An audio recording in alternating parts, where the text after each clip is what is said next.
o próximo prefeito de Belo Horizonte, Gabriel Souza Marques de Azevedo.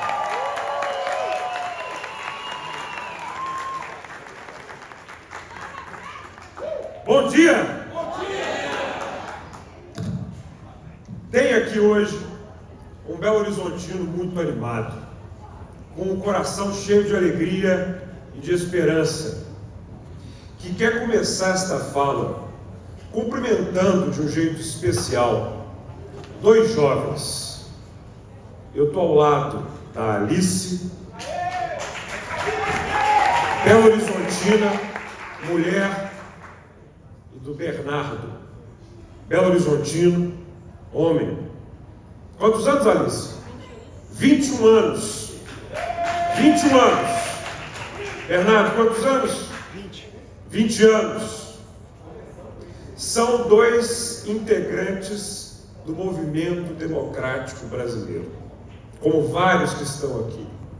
Alice e Bernardo, tal como A mais B, nós estamos somando democracia. A história de todos vocês que estão aqui hoje nesse plenário começou na madrugada do dia 2 de abril de 1964. Quando, no momento trágico da história brasileira, numa madrugada triste, a democracia abriu espaço para a ditadura, houve um conjunto de homens e mulheres que souberam se somar contra um regime ditatorial no movimento democrático brasileiro. Já são 60 anos. Nós não estamos num partido qualquer. Nós estamos numa legenda que tem compromisso para garantir institucionalidade para o Brasil. Esta não é uma eleição para prefeito, vice-prefeito, vereadores apenas. Da mesma forma que nos idos de 64, o mundo estava rachado em quem valorizava a democracia e em quem não valorizava a democracia, hoje nós vivenciamos o mesmo mundo.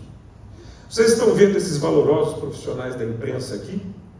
Vocês estão vendo jornalistas cumprindo este evento? Vocês estão vendo pessoas votando numa convenção partidária? Isso só existe porque existiu o MDB.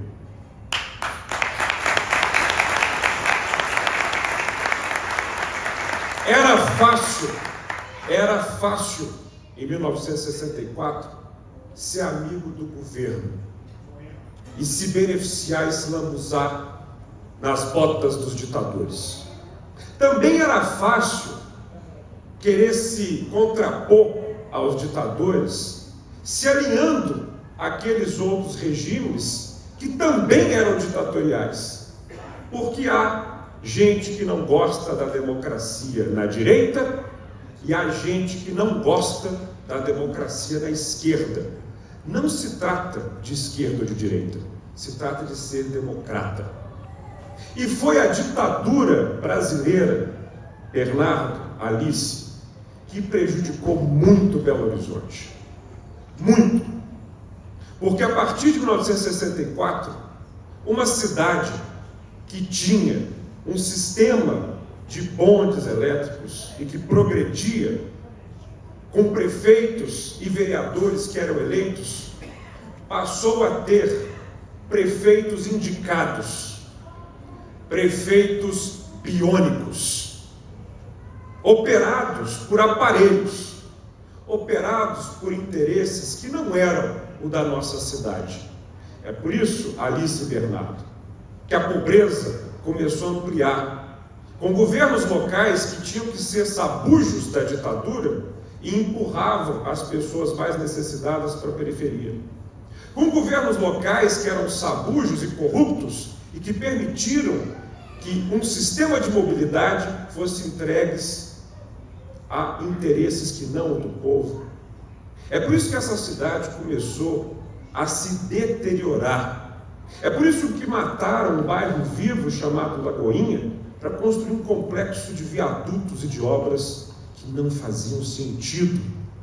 Belo Horizonte progrediu até os anos 60 e nos anos 70 e 80, à sombra da ditadura, conviveu com prefeitos biônicos, indicados por interesses que não eram o do povo de Belo Horizonte. Anotem, hoje nós temos um prefeito biônico.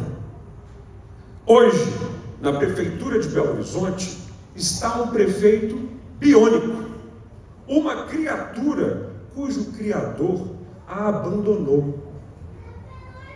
Hoje, Belo Horizonte tem na prefeitura uma criatura cujo criador a abandonou.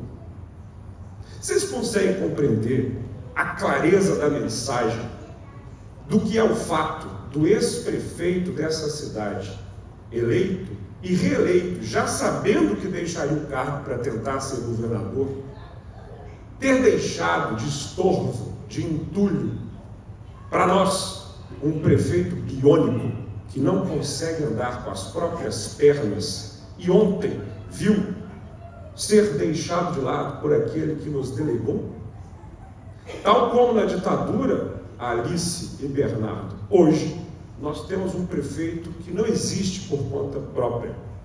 E isso nos dá muito trabalho, porque ele não sabe fazer política, ele não entende a cadeira que ocupa, e por isso essa cidade está à cara do abandono, do descaso, da sujeira, da bagunça.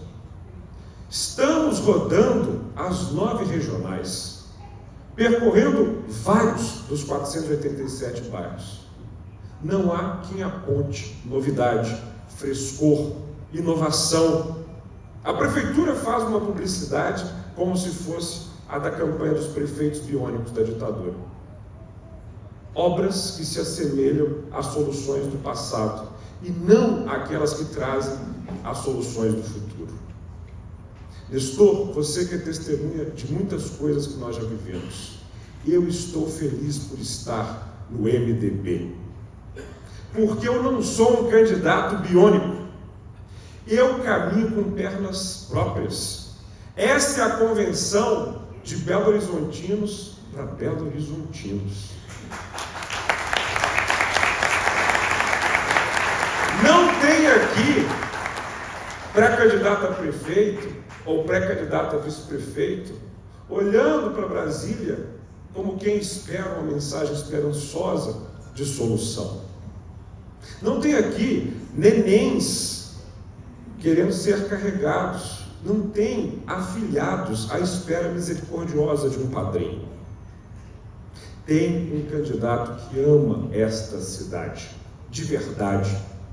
E depois de cumprimentar esses 2 jovens e explicar a importância do que é ser do MDB e do movimento democrático brasileiro, num cenário em que nós não pegamos atalhos que nos conduzam a regimes ditatoriais, sejam eles de direita ou de esquerda, eu quero muito cumprimentar Alice e Bernardo. 4 pessoas muito valorosas que estão nessa Câmara Municipal. Cleiton Xavier, Sérgio Fernando de Pinto Tavares, Luíde Gonçalves e Henrique Braga, a quem eu peço uma salva de palmas.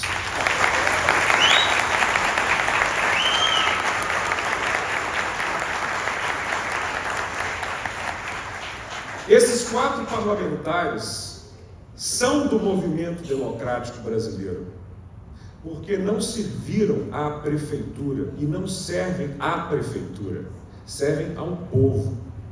Eu devo a minha existência política, o meu caminhar político aos 4.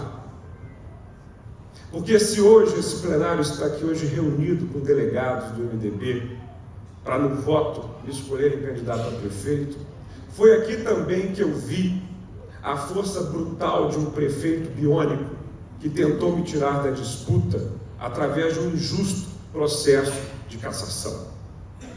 Durante a ditadura, vários foram os parlamentares cassados, expulsos do Brasil, porque não se ajoelhavam ao regime. Eu estou no lugar certo, eu estou no MDB, porque assim como Ulisses, assim como Tancredo, assim como Teotônio, eu não sirvo o governo, eu sirvo o povo. Eu sirvo o povo. E é por isso, por ter brigado por um transporte público melhor, por uma Lagoa da Pampulha limpa, por uma cidade que funcione, que tentaram aqui neste plenário me caçar. Não uma, não duas, 3 vezes. Eu quero, diante dos meus colegas vereadores, fazer uma saudação muito especial para o meu amigo Henrique Braga. O vereador Henrique Braga falou aqui que foi testemunha, porque afinal de contas, pessoal, esse é quase o 8º mês do 8º ano em que eu me dedico a ser vereador de Belo Horizonte. Eu sou um homem que termina o que começa.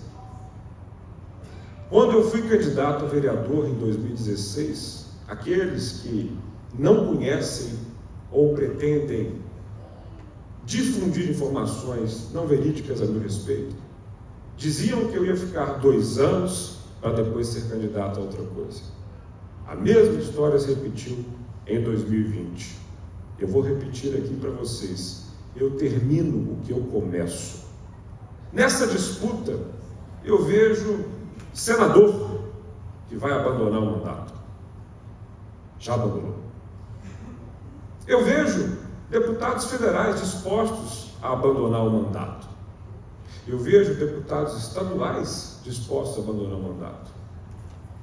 Eu vejo um titular da cadeira que só o é porque o anterior abandonou o mandato. Falta a essas pessoas todas, mesmo sendo elas senadores, deputados federais, deputados estaduais, dedicação a essa cidade. Eu sou vereador. O cargo que, se comparado a todos os outros que estão nessa disputa, é o mais limitado na atuação pela cidade. E eu vejo deputados estaduais, deputados federais, senadores que não fizeram por Belo Horizonte o que este vereador fez nos últimos 8 anos, lembrando-se que essa cidade existe agora para fazer dela um trampolim para a própria aspiração pessoal. Belo Horizonte não precisa de gente que deixa as coisas pela metade. Belo Horizonte precisa de gente compromissada com o futuro da capital de Minas Gerais. Isso é o que Belo Horizonte precisa. E Henrique Braga foi generoso ao dizer que me lapidou como amigo, como irmão, como praticamente um pai que a política me deu, porque eu sou um homem repleto de defeitos. E diante de uma eleição municipal em que esse cidadão de Belo Horizonte, que tanto ama essa cidade, ninguém esconde os seus defeitos. Ninguém nessa disputa vai me chamar de burro, porque eu não sou. Ninguém nessa eleição vai me chamar de corrupto, porque eu não sou. Ninguém vai me chamar de incompetente, porque eu não sou. E ninguém vai me chamar de mentiroso, porque eu não minto. As minhas qualidades e os meus defeitos estarão à disposição dessa cidade. Eu sou, sim, intenso, extremamente sincero, brigão quando é necessário.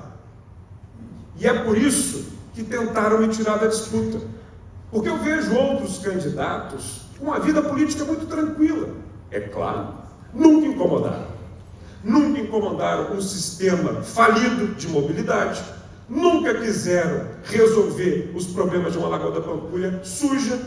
Deixaram nos últimos anos a economia dessa cidade se esparramar pela região metropolitana, não querem ver Belo Horizonte no topo desse planeta, servindo de exemplo para o mundo inteiro. Nunca fizeram isso e, portanto, é claro, não incomodaram ninguém. A gente que quer fazer as coisas funcionarem incomoda. Incomoda aqueles que estão muito satisfeitos com a cidade do jeito que ela está. Eu não estou.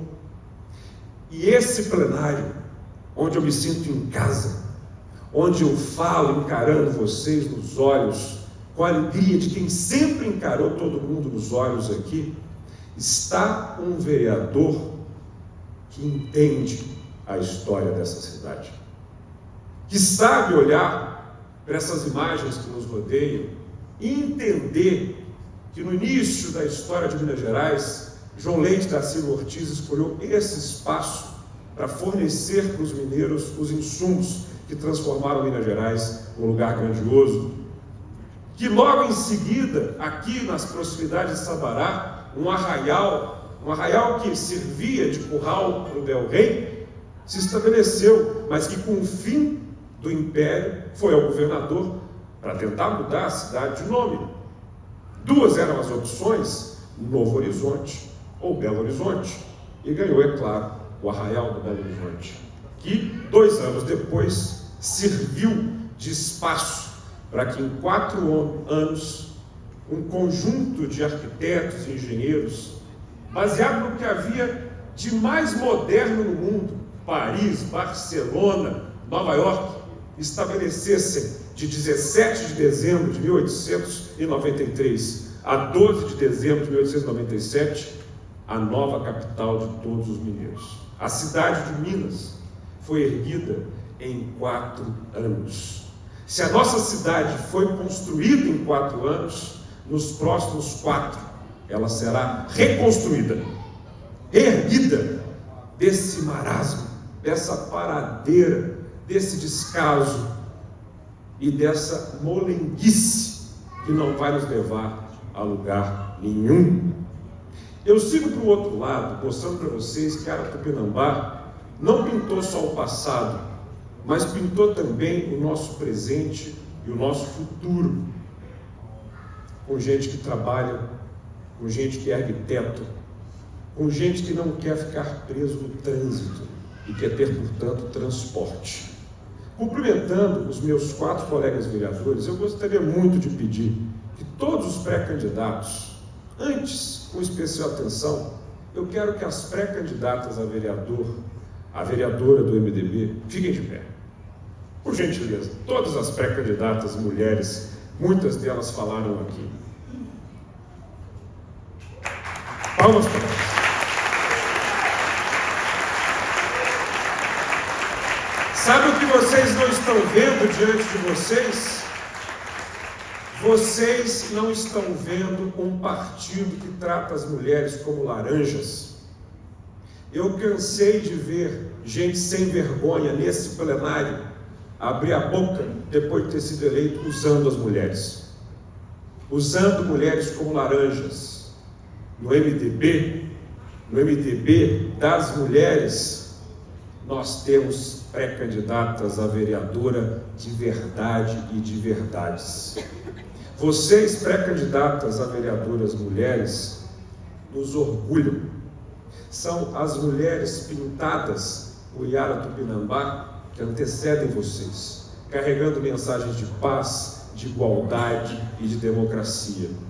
Eu acredito piamente nas mulheres do movimento democrático brasileiro. Alice, olhando para os teus olhos aqui lado a lado, eu vejo uma mulher, Luiz, e não candidaturas laranja, e isso tem que ter um assunto sério nessa eleição. Denunciem, não só no MDB, mas em todos os partidos, homens sem vergonha que utilizam as mulheres para subir os degraus da política. As mulheres não são degrau de ninguém, são pódio de um mundo muito melhor que precisa ser anunciado. Muito melhor. As mulheres são a tônica do MDB. E agora, por favor, os pré-candidatos a vereador também fiquem de pé. E aplausos para os nossos candidatos.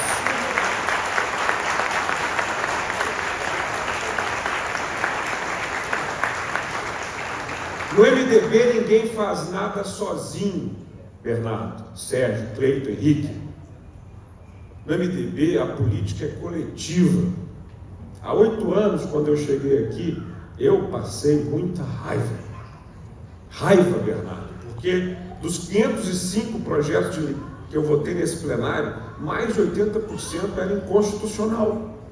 Imaginem uma Câmara Municipal que só aparecia nos noticiários, gente, por escândalos de corrupção. Verdade seja dita, muitas das notícias que foram vinculadas sobre nós nos últimos 2 anos envolveram tretas, confusões, dias mais acalorados e animados aqui. Dinheiro roubado, não. Dinheiro desviado, não. Esta é a Câmara Municipal que mudou em relação a outras. Mudou mesmo. Vai parar de perder tempo em projeto inconstitucional, a firula. Há tempos a gente não viu uma Câmara que não atrapalha a vida do cidadão. E que mais? É uma Câmara Municipal independente do Poder Executivo. Aqui nós não vemos mais um puxadinho da Prefeitura. Nós vemos uma Câmara altiva. Eu espero que vocês vençam as eleições, não para servir o prefeito. E sendo eleito prefeito, vocês não serão meus funcionários. Não serão pessoas para me dizer amém, para votar nesse plenário em troca de uma poda de árvore ou de um buraco tapado. Isso, guardem bem essas palavras, não é ser parlamentar. Não é representar, fiscalizar ou legislar. Isso é ser capacho. No MDB, eu não quero ver capachos. Eu quero ver pessoas que, de fato, lembrem-se quem os traz para cá. Não é o prefeito. Não é o pré-candidato a prefeito. Tampouco o pré-candidato a vice. Quem os coloca aqui dentro, como me colocaram em 2016 com 10.135 votos, em 2020 com 13.088 votos, é o povo de Belo Horizonte. Vocês devem respeito como membros do MDB à democracia belo-horizontina. E não há democracia sem parlamento. Essa Câmara Municipal está cansada de ver prefeitos tratando a Câmara Municipal como se fosse um chaveirinho, com ameaças, com um modelo viciado de trocas pequenas. Essa é a Câmara Municipal que tem que discutir na próxima legislatura, senhoras e senhores futuros vereadores, o plano diretor da cidade de Belo Horizonte, o próximo contrato de ônibus da cidade de Belo Horizonte. E o que tem que entrar por aquela porta, nesse plenário, não é compra de votos, não é sabugice, mas o interesse público da cidade que se quer grandiosa. Então, convidando vocês todos a se assentarem com mais uma salva de palmas. Eu vos digo que o MDB é o partido e a legenda que quer colocar nesta Câmara Municipal vereadores de verdade e não vereadores biônicos. Aqui não tem família Azevedo. Aqui não tem um estilo familiar e autocrático de fazer política. Aqui os senhores são livres para conduzirem os próximos mandatos. Vocês não são escravos nem súditos de ninguém. Vocês são futuros parlamentares. Isso é diferente. Isso é fazer diferente e fazer diferença. Gente, eu sei que em muitos momentos eu me exaltei, eu xinguei, eu briguei, porque não é fácil querer fazer as coisas acontecerem. Mas aqui, e agora eu me dirijo ao presidente estadual do MDB, deputado federal Milton Cardoso Júnior, aqui é um homem amadurecido, não conformado, não hipócrita e não sutil, mas aqui há um homem amadurecido. São 38 anos de vida, 8 deles dedicados a essa cidade, a essa Câmara Municipal. Nos últimos 8 meses, eu passei por processos de verdadeiro teste de paciência, de resiliência. E eu encaro vocês todos nos olhos aqui, dizendo com franqueza que eu amadureci. Há alguém aqui que tem inteligência emocional suficiente para suportar qualquer ataque ou brutalidade nessa eleição. Nos últimos 8 meses, Miltinho, pegaram-me pelas canelas e sacolejaram para ver se caía qualquer tipo de escândalo ou problema, ou aqueles guardados que aparecem de alguns no processo eleitoral. Nada nesta manga, nada nesta manga. Aqui tem mãozinha limpa. De outros eu já não sei. Sabe por que eu quero te agradecer, Nilton? Porque o MDB me acolheu. Na hora em que muita gente disse que eu ia ser caçado, o MDB me ajudou. Na hora em que muita gente disse que eu não ia ter partido, o MDB me ajudou. Na hora em que tentaram fazer com que o nosso pré-candidato a vice-prefeito fosse arrancado de nós, o MDB me ajudou. E o MDB tem me ajudado. Eu quero muito agradecer o presidente nacional Baleia Rossi, uma verdadeira aroeira que não quebra, não torce e tem uma palavra só. Toda semana o Baleia Rossi liga para mim para dizer: Gabriel, sua cabeça vale muito. É impressionante a quantidade de gente que não quer te ver disputando essa eleição. E sabe por quê? Porque no dia 8 de agosto, na hora que eu encarar essas telinhas aqui, essas lentes, e olhar para o povo de Belo Horizonte nos debates, vai haver uma conexão. Nilton, seu pai me recebeu e falou: do mesmo jeito que o Sérgio de Castro, que nem pontuava nas pesquisas no início, tornou-se o doutor BH, nós vamos te ver eleito prefeito. Então, eu quero muito, Nilton, te agradecer nesse momento. Te agradecer muito, porque você ganhou um cara que é MDB para valer. Obrigado. E eu sou MDB porque o MDB não me cobra nenhum tipo de posição ideológica que me constrange. Pelo contrário, vocês ouviram os discursos aqui, gente. O MDB nos dá liberdade para a gente defender o que acredita, desde que o compromisso seja democrático.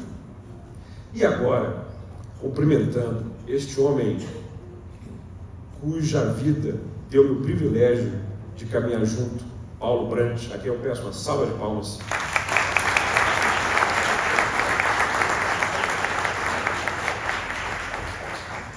O Alberto Lage, que está secretariando a mesa, todo mundo sabe, é um querido amigo, um irmão de tempos, cuja inteligência é inversamente proporcional à idade, é membro da executiva municipal do MDB, como também o Rafael, o Daniel, o Fábio. Sabe, Arcanjo, você que já virou pai do Alberto, né? Um pai adotivo. E não só do Alberto, né? Pelo jeito era a filharada do Arcanjo aqui toda, eu incluído. A gente não consegue ver esse partido sem você, viu, Arcanjo?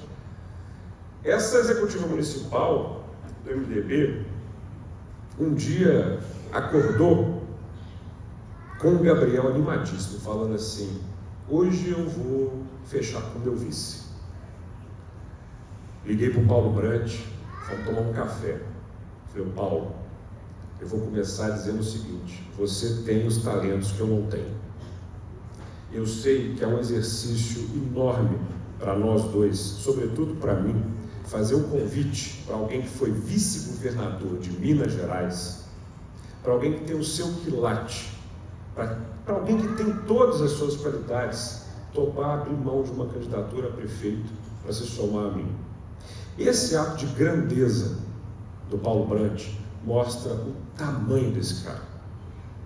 Mostra o tamanho desse cara. Mas não é só isso. É uma pessoa de uma humanidade, de um carinho. Tem gente que fala que vice bom é aquele que não atrapalha. Então meu vice é excelente, porque ele soma. Soma muito. E me instiga um compromisso. Depois de 4 anos na prefeitura, pode ter coisa que melhorou muito, coisa que melhorou mais ou menos e coisa que melhorou pouco, mas não pode ter nada que piorou. E é por isso, Paulo Brant, que te encarando como nosso futuro vice-prefeito, eu lhe digo, olhando para aquela última quina do quadro da Yara Tupinambá, onde ela vislumbra o futuro, com crianças brincando na rua, uma cidade que floresce, que progride, que eu digo para vocês: o nome da nossa coligação não é uma dessas baboseiras quaisquer que escolhem as pressas em convenções arranjadas. Quando a gente repete um trio de T's, teto, trabalho e transporte, nós estamos querendo ver aquela cena. Quando eu digo teto, e eu insisto em teto para vocês, é porque não dá mais para andar nas ruas de uma cidade, de um prefeito biônico, que parece não perceber que calçadas e sarjetas viraram moradia. Não dá para aceitar a desumanidade com que Belo Horizonte trata milhares de pessoas que estão ao relento. Do mesmo jeito que não dá para aceitar, andando pelas regionais, a quantidade de gente que vive exposta a esgoto aberto, a encostas que deslizam, a aglomerados que podem ter urbanização, caso o titular da prefeitura entenda que há muitas técnicas modernas de construção e de erguer uma cidade. E ao mesmo tempo, quando eu falo de teto, eu penso muito numa juventude que está saindo de casa e que vai ter que ir para Santa Luzia, Ibirité, Ribeirão das Neves, porque a construção civil encontrou aqui um impasse de ser expulsa e, portanto, os aluguéis, os preços dos imóveis, o custo de vida só sobe em Belo Horizonte e por isso as pessoas são expulsas. Quando eu falo de teto, é porque, gente, Niltinho e Paulo, os dois, entre os 3 maiores prédios dessa cidade, ainda são a Caiaque e o Conjunto JK, das décadas de 40 e de 50. O que é isso? Enquanto várias cidades do planeta estão se reerguendo novamente, enquanto o maior prédio de Minas Gerais está às portas de Belo Horizonte e Nova Lima, nós seguimos ainda com as glórias do passado? Não. Se em 4 anos ergueram Belo Horizonte, em mais 4 nós vamos reerguer, criando teto. E esse tipo de teto que acolhe quem está na rua, que acolhe quem corre risco, que acolhe jovens, que gera imóveis com menos valor e com menos aluguel caro, isso vai trazer prosperidade para Belo Horizonte. E enchendo essa cidade de residências e de oportunidades de moradia, nós vamos diminuir o déficit habitacional, nós vamos gerar qualidade de vida e, sobretudo, a partir desta indução, nós vamos gerar trabalho. Porque quando eu olho para o Barreiro, onde está o meu querido Henrique Braga e tantos de vocês, eu vejo a oportunidade de terrenos que podem contar com uma indústria tecnológica. Nós não podemos perder investimentos para o interior do estado e para as portas de Belo Horizonte, na região metropolitana. O Barreiro é um dos lugares mais capacitados para atrair empregabilidade, para atrair grandes investimentos em verdadeiros lotes vagos e desocupados. Quando eu olho para as portas da UFMG, essa joia que a cidade tem, eu vejo um bairro São Francisco que pode se inundar de moradias estudantis e para professores, e que nos prédios adensados vão ter no seu térreo e outros espaços, lugares para indústrias de alta tecnologia, para inovação. Essa já foi a capital da inovação e está perdendo esse posto. Gente, quando eu olho para a Lagoa da Pampulha, eu vejo um calçadão onde vão surgir, do jeito que o Oscar e o Juscelino queriam, um espaço para se caminhar, para ter restaurantes, para ter bares, para ter vivacidade, para ter caminhabilidade nessa cidade, valorizando o cassino, a casa do baile, o iate, a igreja de São Francisco de Assis. Eu vejo isso tudo acontecendo porque eu amo Belo Horizonte. Eu quero ver emprego para todo lado, desamarrando a burocracia, mudando o código de posturas, de construção, fazendo um plano diretor induzido por alta qualidade de desenvolvimento. E se nós capricharmos no teto e no trabalho, vamos ter transporte de qualidade. Transporte, gente, não é uma obrinha ali ou acolá. Transporte é saber redesenhar a cidade de modo que as pessoas trabalhem perto de onde vivam. Transporte é, de fato, entender que Afonso Pena, no seu centro, na sua pista, merece o início de uma rede de VLTs. Nós precisamos retomar nessa cidade a capacidade de sonhar, de não ser medíocres, de não ficar esperando de pires as coisas que vêm do governo federal. Nós precisamos ser independentes, pujantes, valiosos. Já passou da hora de recuperar o orgulho, de sonhar. Eu quero ver uma Afonso Pena sem poluição, sem bagunça. Eu não quero ver um prédio vazio na Centro-Sul. Eu não quero caminhando pela regional leste da cidade, como eu caminhei já com a doutora Joyce, ver tanta gente mendigando pelo básico. E não dá para falar de teto, trabalho e transporte sem deixar de pontuar educação, saúde e segurança. Eu sou o autor da lei que colocou empreendedorismo nas escolas, que colocou noções de direito, que colocou educação financeira. Sabe por quê? Porque eu não quero uma cidade de endividados. Eu não quero uma cidade de gente que não sabe que pode progredir com pernas próprias. E eu não quero uma cidade onde as pessoas não tenham cidadania. E isso se começa na escola. Escola que essa gestão abandonou, trocando de secretário como quem troca de roupa. A educação em Belo Horizonte virou moeda de troca para um prefeito biônico. Do mesmo jeito a saúde, que está no passado. Enquanto várias capitais já abraçam o serviço de inteligência artificial, de atendimento remoto, para que não formem-se filas e mais filas em UPAs e centros de saúde, nós estamos na era do papel. Isto não é saúde. E tão pouco é saúde ficar enxugando gelo ou só tratar as pessoas depois que elas ficam doentes. É hora de evitar, é hora de tampar os desgostos, é hora de gente não entrar numa epidemia de doenças tropical. Essa é a cidade em que explodiu dengue em 2024, porque a prefeitura deixou o esgoto e a falta de informação prosperarem. E mais do que isso, essa é a cidade em que o medo voltou a ser algo na ordem do dia, porque um prefeito fraco, biônico e pouco relacionado politicamente não se integra, Paulo Brant, meu caro vice-governador, às forças de segurança e ao serviço de inteligência, que deixa a cidade se construir no medo.